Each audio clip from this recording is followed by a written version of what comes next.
Pondok Pesantren Kalimati yang berlokasi di Brangmate, Kelurahan Menala, Kecamatan Taliwang, Sumbawa Barat, hadir menawarkan pendidikan Islam dengan kurikulum terpadu sekolah dasar dan madrasah diniyah dengan tujuan memperluas layanan bagi anak usia sekolah untuk mengenal agama Islam dengan lebih baik. Yang kedua, mengupayakan pemerataan dan peningkatan mutu pendidikan agama Islam. Yang ketiga, menjembatani kepentingan orang tua dan anak didik agar mendapatkan pendidikan yang berkualitas. Yang keempat, meningkatkan kesadaran masyarakat tentang arti penting pendidikan agama bagi kemajuan suatu peradaban. Yang kelima, membekali anak didik dengan pemahaman bahwa cita-cita hidup adalah nyaman parana, nyaman hati, dan nyaman lalu. Oleh karenanya, mari kita bersama-sama dukung Sekolah Dasar Kalimati. Assalamualaikum warahmatullahi wabarakatuh. Waalaikumsalam warahmatullahi wabarakatuh. Kali ini saya berada di rumah seorang biksu yang bermetamorfosis menjadi kiai, yaitu Bapak Wahyu Sunan Kalimati.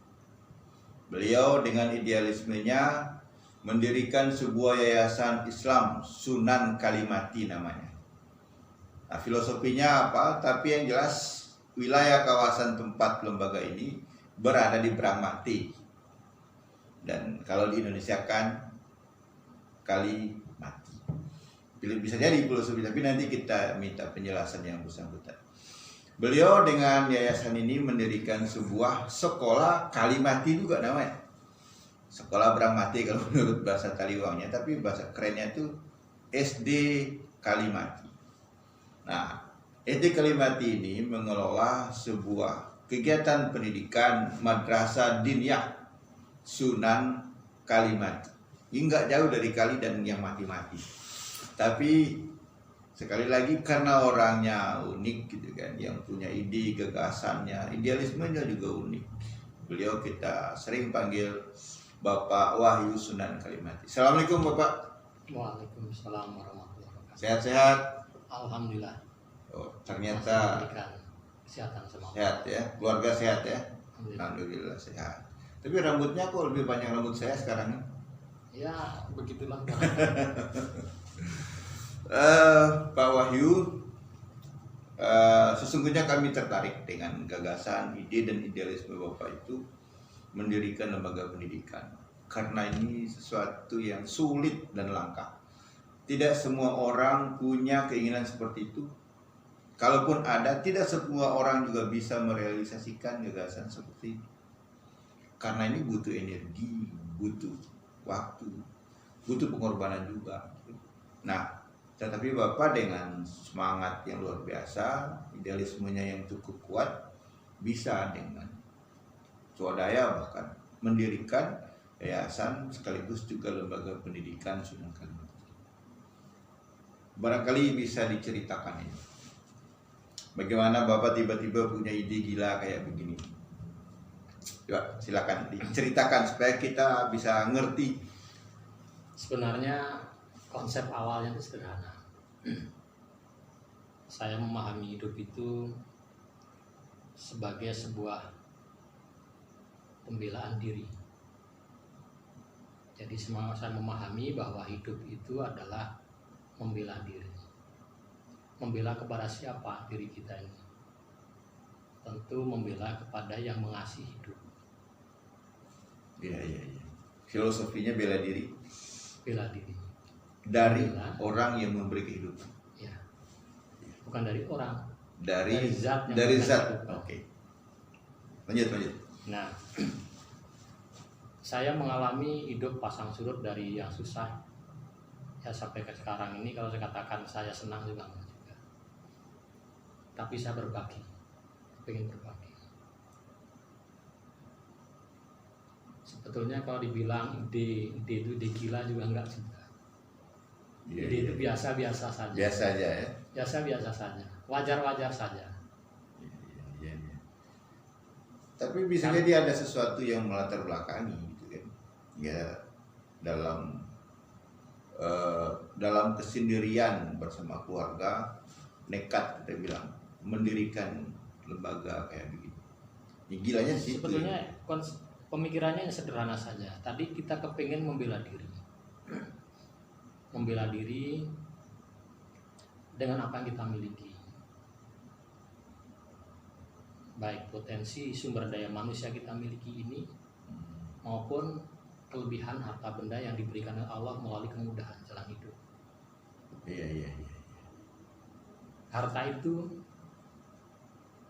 andai kata saya ini kaya, saya kepingin membagi harta itu jadi 3. Iya. Mana aja tiga nih? Yang sepertiga itu harta harus kita sedekahkan. Sedekah, ya sepertiganya, oke. Yang sepertiga kita harus bersihkan. Bersihkan dalam bentuk zakat, infak, sedekah. Ya, Oke. pokoknya 2/3 ini menjadi upaya untuk membela diri. Betul. Kita cari pontang-panting siang malam itu untuk apa kalau kita untuk bisa membela diri harta ini. Betul. Setuju. Yang Yang ketiga ketiga ya kita wariskan. untuk generasi Ya, untuk untuk anak. kita persiapkan anak kita. Mudah-mudahan menjadi anak-anak yang soleh dan soleha. Amin. Sehingga dari yang sepertiga ini pun memberikan manfaat buat kita. Amin. Itu sebenarnya pemikiran dasarnya seperti itu. Menarik ini. Jadi Bapak lebih spiritual daripada saya nih dalam hal implementasi itu. Oke, lalu kemudian mendirikan lembaga pendidikan. Ini kan lembaga pendidikan yang Bapak ini kan kombinasi antara lembaga pendidikan formal dengan pondok gitu. Ya. Nah, gimana konsep lembaga pendidikan yang Bapak dirikan? Jadi lembaga pendidikan ini namanya kita menyiapkan generasi muda itu harus sesuai dengan konteks zamannya. Kan Ya. sabda Nabi bahwa didiklah anakmu karena dia tidak hidup pada zamanmu. Artinya kita membuat sekolah, kenapa harus sekolah dasar? Ya kan bentuknya kita mengadopsi atau kita bekerja sama dengan dinas Dikbud menggunakan kurikulum dari Dikbud karena kita mengikuti perkembangan dinamika perkembangan kehidupan yang sesuai dengan konteks zaman itu. Kekinian. Jadi harus menjawab persoalan-persoalan dunianya. Oke, jangan-jangan konsep itu adalah implementasi dari pemahaman Bapak tentang konsep pendidikan keluarga. Ada korelasi enggak tentang konsep pendidikan keluarga yang Bapak terapkan di rumah itu dengan lembaga pendidikan yang Bapak dirikan? Saya pikir semuanya itu harus saling kait ya. Karena kan kita semuanya melalui satu proses perjalanan yang panjang. Perenungan, kemudian filosofi yang kita temukan, apa dasar yang menyemangati atau katakan sekarang ini sebagai visi dan misi kita itu. Dan itu kita tertuang dalam visi kita itu nyaman prana, nyaman ate, nyaman lalu. Nyaman prana, nyaman ate, nyaman lalu. nyaman lalu. Cita-cita orang hidup itu sebenarnya 3 itu saja. Kita mencari Sehat gitu ya. sejahtera. Nyaman prana itu apa? Nyaman prana itu konsepnya itu sejahtera. Sejahtera ya. Ya. Sehat dan sejahtera. Ya. Oke. Sejahtera. Dari sisi duniawi. Kalau nyaman hati? Nyaman hati ya kita beribadah. Kalau sudah kita Bahagia. cukup dunianya harus kita memiliki arah yang jelas kita hidup kita itu. Bahagia gitu ya. Bahagia dengan ibadah yang dilakukan. Iya. Dan Kemudian ini tadi katakan kembali ke masa lalu. Gitu. Itu kan saya menemukan proses menjadi orang Islam ini kan tidak membalik telapak tangan. Iya. Itu Gitu loh. Itu poin. Saya pernah menjadi aktivis gereja, saya pernah menjadi aktivis di wihara, saya belajar tentang Theravada, dan cita-citanya jadi biksu. Jadi biksu. Tapi kemudian jadi kiai. Ya mudah-mudahan. Ya. Mudah-mudahan. Mudah-mudahan. Kita doakan supaya jadi kiainya beneran dan berkualitas gitu kan. Tapi hadirin sekalian, ini cerita yang menarik gitu. Sekaligus juga pembelajaran yang unik. Karena tidak semua orang mengalami sebuah proses metamorfosa seperti bawah ini. Mutiara hikmah yang didapatkan dari dinamika itu membuat beliau berada pada satu titik sekarang ini untuk kemudian berkhidmat dengan berbagi katanya. Ini sesuatu yang berat, tetapi bagi beliau mudah, tapi bagi orang lain berat, termasuk saya juga berat. Tapi kan bisa menjadi contoh yang baik gitu. Nah oleh karena itu Mas Wahyu Sebenarnya ringan-ringan aja kalau mau di jalan itu. ringan-ringan Ringan-ringan aja. aja. Saya juga Wajar-wajar berbagi. saja, wajar-wajar Wajar-wajar ringan saja gitu. Jangan menganggap sesuatu itu luar biasa, wajar saja. Nggak Wajar ada yang luar saja, biasa gitu. dunia ini. Yang jadi luar biasa kan semangat spiritnya, ya semangat spirit sekaligus juga apa ya idealismenya. Karena tidak sekonyong-konyong kan tiba-tiba ada duit bangunlah gitu kan, enggak.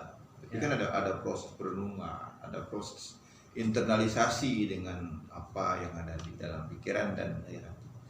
Dan itulah yang saya sebut sebagai pergulatan metamorfosis.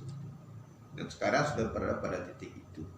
Nah, kemudian yang perlu saya tanyakan lagi, konsep pendidikan madrasah yang Bapak lakukan tadi kan dia berwujud seperti sekolah umum biasa, tapi di dalamnya juga ada kegiatan pembelajaran spiritual kayak pesantren gitu. Gimana? Ya memang ini kan cikal bakalnya pondok pesantren. Oh, Kita belum bisa menjadi pondok pesantren ya jadi pesantren saja dulu lah. kedepannya ingin menjadi pondok pesantren. Pesantren. Gitu. Ini kan rintisan awal saja. Iya. Kalau nggak bisa di saya itu kita siapkan anak-anak kita. Stepnya begitu ya. Dengan harta yang kita wariskan sepertiga itu, insya Allah jadi Amin. gitu. Insya Allah. Kita sudah arahkan anak ini yang jadi ini, anak ini. Ada sudah pembagian tugas mereka. Oke. Ke depannya seperti itu. Nah kembali ke pesantrennya tadi itu, tadi konsep dasarnya lah tadi itu nyaman perana, nyaman hati, nyaman lalu. Nyaman lalu. Ya kan? Nah untuk menuju sebagai cita-cita yang kedua, nyaman hati itu mesti harus memiliki spiritual yang bagus. Itu sebabnya anak-anak kita didik dengan pendidikan agama. Kualitas ibadah Ya. yang dimaksimalkan gitu ya. Ya. Jadi nanti sudah berimbang dunia akhiratnya insya Allah nyaman matinya. Nyaman nanti. Nah gitu. Oke. Nah, kembali lagi pada konsep pendidikan itu. Apa yang terjadi atau apa yang dilaksanakan di dalam sekolah madrasah itu selain memberikan pelajaran umum? Kalau gagasannya ini adalah step atau langkah menuju kepada pondok pesantren gitu. Dan sekolah itu dibikin menjadi semi gitu ya, kayak semi pondok gitu. Maka apa yang terjadi di dalam sekolah itu?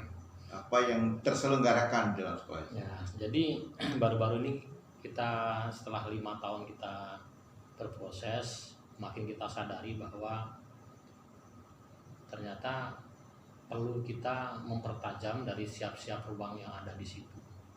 Jadi kita baru melantik, mengangkat seorang kepala madrasah diniyah. Jadi di situ ada 2 kepala sekolah, kepala sekolah dasar dan kepala sekolah madrasah diniyah. Iya. Untuk memenuhi standar pendidikan formalnya ada Ya. kepala sekolah dasar. Untuk memenuhi kurikulum diniyahnya Ya, ada karena kepala. itu tetap kita bekerja sama dengan Kementerian Agama dan nama pelajaran harus diberikan di situ di diniyah itu.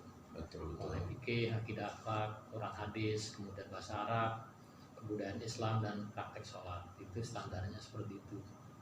Nah, kalau kegiatan ekstrakurikuler Nah, seperti olahraga saya tuh atau apa? pengen membuat sekolah ini sebenarnya enggak juga berbeda, tapi saya kepingin menyeimbangkan antara seni, bela diri dan ngaji. Seni, Bela diri. bela diri dan ngaji. Nanti Wah, kalau asik. orang bertanya kenapa harus sekolah di Brahmati itu, di Iya, situ iya. sekolah seni, sekolah bela diri dan sekolah ngaji gitu aja. Betul. Yang gampang orang apa lihatnya. Betul. Jadi ini sekalian, kalau ada yang bertanya, kenapa memilih sekolah di SD Kalimati? Cuma 3 keinginannya kan, pengen belajar seni, pengen belajar bela diri, Dan mengaji. dan belajar mengaji. Karena kalau sekolah dasar itu 3 sama saja. kompetensi Dia dasar ini menarik ini ya. Ini nanti akan membedakan nilai yang berbedanya di situ saja. Kalau yang lain SD-nya kan sama, Iya, kurikulumnya kan relatif sama. sama, kurikulumnya sama. Tapi kalau ini diberikan stressing pada 3 hal ini, mungkin akan menjadi nilai tambah dari sebuah sekolah itu. Menjadi identitas sekaligus karakter Ya, daripada karakter. output sekolah Ya. itu gitu. Kalau nggak ada seninya kan lucu. Iyalah, Ya, mah ya, seniman ya, kok udah ya. ngajar seni gitu kan? Nah, iya, tapi kita ngajak guru kesenian, orang yang memang seniman gitu. Iya, kita iya. ajak untuk di situ. Betul. Bahkan sekarang tahun ini kita sudah membuat TK lagi. TK. TK. Nah, Jadi yang ada mengajar itu penjenjangan gitu ya. ya TK. TK. Tahun ini sudah mau Tahun ini mulai gitu ya. Ini sudah masuk tahun ke-6 Mas ya. Tahun ke-6. Ke-6. Jadi sebentar lagi nih akan ada lulusan atau alumni pertama. Sebentar lagi. Di dalam perjalanan sekian tahun ini siapa saja yang bantu Mas? Kayaknya saya lihat lebih banyak sendirian dalam Sebenarnya- hal pembiayaan itu. Oh ya, kalau masalah biaya itu kita ada dibantu sama wali murid dalam bentuk dana infak. Kan kita nggak boleh minta uang. Iya, iya. Karena ini kan dana infak. Itu konsepnya adalah mengajak orang beribadah. Karena tidak semua anak yang masuk di situ itu orang kaya. Betul. Jadi kita mesti berbagi Jadi caranya ngajak tidak ada berbagi. kewajiban membayar semacam SPP ya. Nggak ada Tetapi membayar infak atau memberikan infak. semaunya dia, maunya orang tua, nggak ada standar. Berarti orang tua musyawarah ya. Enggak, sendiri-sendiri. Sesuai Ngomong, kemampuannya. ya, sesuai kemampuannya. Yang punya uang yang bayar, yang nggak punya uang gratis gitu aja. Gila ini. Oh, maksud saya begini. Dari mana Mas dapat sumber biaya yang lain? Kan nggak mungkin cukup itu dari infak orang tua. Ya, Allah itu maha kaya. Allah itu maha tak terbatas. Yang penting kita nggak batasin diri, kita selalu mohon sama Allah. Ya, kita dikasih jalan keluar saja. Ada jalan keluar ya. Ada jalan keluar. Tapi Nah, enggak. kalau nggak cukup dari berdagang ya dari gaji kan gitu.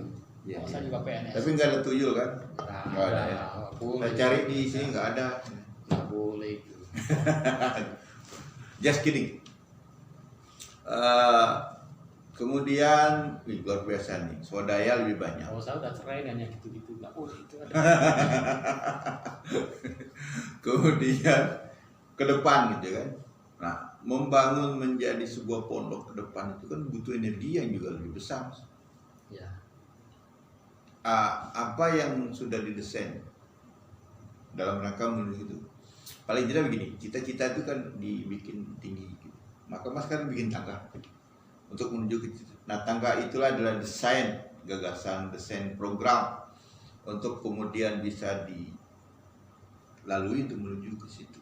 Karena konsep besarnya itu adalah pondok pesantren. Ya. Gimana? jadi saya berusaha untuk tidak intinya begini, kalau kita bikin pondok pesantren itu harus kita yakin diri kita tuh kaya. Walaupun kita nggak kaya, Iya. Kaya hati, ya kaya dengan ibadah. harus kita kaya. Termasuk kaya harta benda. Iya. Kan? Setuju. Kalau kita mau sedekahkan harta kita Nggak punya, kaya, itu kan nggak punya bisa. kan gitu. Iya. Meskipun faktanya orang mengatakan itu tidak kaya, ya itu kan relatif. Betul. Gitu. Oke, dengan kekayaan itu ada optimisme untuk Ya. bisa kita raih Ya. cita-cita itu. Paling tidak Allah maha kaya gitu. Kalau kita belum Iya, kaya itu Allah betul. maha kaya Allah gitu. Maha Kaya. Makanya kita siapkan anak itu. Oke. Nah, adakah support dalam bentuk lain dari dinas, Dikbud atau Kemenak? Karena Oh, ya, ada. lembaga ini berada dalam kan dua kita institusi. juga ada Itu dana dia. bos. Iya. Kan dana bos itu juga dari Dikbud kan ada. Hmm. Sesekali juga ada dibantu dana dari Dunia Kemenak untuk Tapi diriannya ya. nggak besar. Ya kita maklumilah seberapa, tapi ya alhamdulillah gitu kan. Tapi ini kan saya lihat Tapi kan. kalau untuk infrastruktur belum bisa, hanya biaya operasional saja. Gitu. Iya. Karena kita kan tanggung itu ada sekitar 24 guru. 24 guru Ya, dengan berapa siswa? ya kurang dari 100. Dari 100. Kali dua kan berarti kan, karena mereka juga adalah Ya, siswa dua-duanya. sekolah, Ah, kemudian sekaligus siswa dinia. Ya. Ngerangkap kan? yang membayar infak itu di diniyahnya, kalau Di di sekolah diniyah. dasarnya nggak ada. Oh nggak ada ya? Nggak ada. Biaya masuk pun nggak ada, biaya daftar ulang pun nggak ada. Oke. Pokoknya enak, pakaian itu bikin sendiri, beli sendiri, nggak punya ya kita belikan itu aja. Nggak usah terbuat simple. Ya memang sekolah di tempat orang yang berpikir relatif gila itu ya kita menemukan kegilaan kayak begini, tapi kegilaannya yang positif. Ya saya malah berpikir semoga ada lebih banyak orang-orang gila kayak begini kan, Alhamdulillah. supaya pendidikan kita menjadi lebih baik dan punya solusi-solusi. Nah sekarang ini kan kita memasuki tahun pelajaran baru, Mas. Kemudian beberapa bulan belakang kita dihajar oleh koroni itu, makhluk gaib yang kayak ya antara ada atau tidak gitu kan. Apa yang dirasakan oleh sekolah itu dampak akibat dari itu? Ada dampak yang terasa? Sebetulnya dampaknya itu kita menyesuaikan saja dengan kebijakan pemerintah. Kita nggak boleh terlalu beda lah gitu. Kita di negara seperti ini kita ikuti lah gitu. Cenderung menyesuaikan itu ya? Menyesuaikan saja, fleksibel saja. Nah, kaitannya dengan capaian kurikulum? Nah, kalau kurikulum itu memang kita kan kurikulumnya kan mengadopsi dari dua. Dari Kementerian Agama yang kita terapkan di Dinia tadi dengan nama mata pelajaran, kemudian dari Dikbud menggunakan K13 yang sekarang direvisi. Makanya guru-gurunya ada dua kan, guru khusus Dinia dengan guru yang ada di sekolah dasar itu beda. Oh gitu. Kemudian saya kembali ke nama Yayasan Islam Sunan Kalimati, mengingatkan kita akan mati. Saya akan mati, Anda juga akan mati. Nah, bagaimana mempersiapkan kematian dalam konteks regenerasi? Siapa yang kemudian akan meneruskan pondok pesantren Sunan Kalimati? Tentu yang saya harapkan anak saya, karena yang paling dekat dengan saya kan, yang bisa mendoakan saya kan gitu. Betul. Nah, maksudnya konsep persiapan menuju ke sana apa yang sudah dilakukan? Mungkin persiapan kaitan pendidikannya atau apa? Ya, jadi anak saya kan ada 3. Ah. Anak saya 3 itu yang pertama dia mesti pintar berdagang, bisa bantu. Yang perempuan itu? Ya, supaya dia bisa bantu bagaimana untuk bisa membangun infrastruktur itu. Dan perempuan namanya? Darling Lembayung Gading. Darling Lembayung Gading. Ya. Wah, nama yang indah ya? Kita sekolahkan ke akuntansi. Besok kita buatkan toko supaya dia bisa dagang dan bisa bantu. Nanti di situ kita harus bagi hasil. Iya. Dan dia disiapkan sebagai pengusaha. Kemudian yang kedua? Yang kedua, dia sekarang masih SMA, dia masuk di sekolah Hafiz. Siapa namanya? Brilian Injiliamu. Brilian Injiliamu. Indah namanya ya. Cowok tapi ya? Perempuan. Oh, perempuan. Brilian Injiliamu. Yang dipanggil Moi itu. Ya. Oh, oke. Sekarang dia sekolah di Pondok Pesantren Tahfiz di Malang, Rahmah. Nah, ini yang disiapkan jadi ustazah, jadi kiai lah. Nah, dia ini mesti nanti mengatur dunia pendidikannya saja, dia nggak ke situ. Fokus pendidikannya sebagai ahli pendidikan. Ya. Mengatur pendidikannya, mengembangkan sekolahnya di situ. Infrastrukturnya nanti kakaknya yang menopang, dia mengelola sekolahnya. Iya, sumber dayanya. Ya. Nah, kemudian yang terakhir laki-laki. Nah, itu yang jadi kiainya. Itu sekarang sudah 12 juz ya Pak. Siapa namanya? Nah, itu Narapati Brilian Anurawi. Narapati Brilian Anurawi. Mudah-mudahan gagasan, pemikiran, dan prestasinya juga brilian bagi daerah Samawa Nurawi gitu kan, bagi bangsa juga bagi negara. Minimal dia harus bisa membuat lupa sekalipun kecil. Oh iya, sebuah tuntutan akan kehadiran ya, setiap anak manusia di zaman manapun. Apa harapan ke depan, Mas? Dengan lembaga pendidikan dibangun, kemudian dengan mempersiapkan anak-anak ini, apa harapan ke depan, Mas Wahyu? Mungkin ingin jadi presiden? Cukup gitu saja. Yang penting anak-anak bisa jadi anak-anak yang amanah, dia bisa meneruskan semangat dan perjuangan yang sudah saya rintis. Masalah nanti kapan jadinya pondok pesantren itu nanti waktu yang akan menentukan seiring berjalannya proses. Oke. Jadi saya tidak akan targetkan tahun sekian harus jadi pondok pesantren, enggak. Ngalir gitu ya. Ngalir saja. Gitu. Nanti zaman anak saya, zaman cucu saya silakan saja jadi apa gitu. Dan penting ini semangat ini untuk tetap. Yang 3 hal itu konsep awal itu, harta itu harus sepertiga kita sedekahkan, sepertiga kita bersihkan, yang sepertiga kita wariskan. Sehingga dari konsep ini tidak ada anak saya akan punya salah satu dari lembaga-lembaga, nggak ada, atau dari usaha-usaha yang saya bangun nggak ada. Dia mesti berbagi. Oke, terakhir apa pesan dan harapan Mas Wahyu kepada pertama guru yang ikut berjuang dalam barisan ini, yang kedua kepada orang tua siswa, gitu kan? Sekaligus juga himbauan karena ini memasuki tahun pelajaran baru. Silakan. Apa imbauan, Sebentar, pesan atau saya apa? sebelum sampai ke pesan itu saya akan menyampaikan Ya. bahwa apa yang saya lakukan itu sebenarnya ada 3 hal dalam Yayasan Islam Sunan Kalimati itu. Sebetulnya namanya awalnya itu bukan Islam Sunan Kalimati, Yayasan Kalimati saja, sederhana saja. Jadi saya berpikir juga sangat sederhana, simpel gitu, enggak berdiri-diri. Iya, Cuma kita akhirnya terperangkap dengan ketentuan di Kementerian Hukum dan HAM bahwa nama tidak boleh. Hanya 1 kata, harus 3 kata. Harus 3 kata, Islam gitu. Sunan Kalimati. Nah, gitu. Itu ada 3 pekerjaan yang harus dilakukan. Yang pertama adalah masalah menyelenggarakan pendidikan yang Islami. Iya. Pendidikan, yang kedua adalah sosial. Gerakan. Sebagai Saya gerakan. kepingin untuk bisa membuat panti yatim piatu di situ. Panti asuhan. Ya. Iya.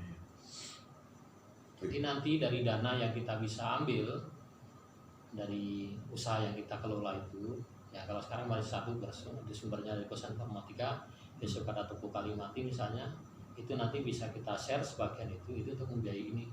Anak-anak ini kita berdayakan, lalu kita sekolahkan, nanti dia akan menjadi sumber daya manusia yang akan memperkuat dari pondok pesantren ke depan. Betul. Gitu. Mustahil kalau dia sudah susah kita layani hidupnya, kita bimbing, Diberdayakan kita pula. berdayakan. Lalu kemudian dia sukses. Dia sukses enggak, dia akan Pasti akan mengembangkan, Insya Allah. dia akan kembali ke situ dia. Nah, Menarik, selain menarik. anak-anak saya itu yang akan membimbing nantinya itu. Ya. Makanya kita persiapkan anak itu lebih banyak ke agamanya supaya tidak muncul jiwa serakahnya nanti. Iya. Amin. Gitu. Oke, pesan. Nah, ya pesannya kepada wali murid, ya sejujurnya kita bekerja sama untuk memberikan apa yang terbaik buat anak-anak kita dalam hal pendidikan ini, baik pendidikan di sekolah dasar maupun di dinia, dengan tetap mengacu pada 3 hal. Kita topang pendidikan yang berakar pada pengembangan seni, bela diri, dan mengaji. Baru itu nanti kita harapkan kedepannya akan tumbuh. Harapan kita adalah nyaman prana, nyaman hati, Nyaman lalu.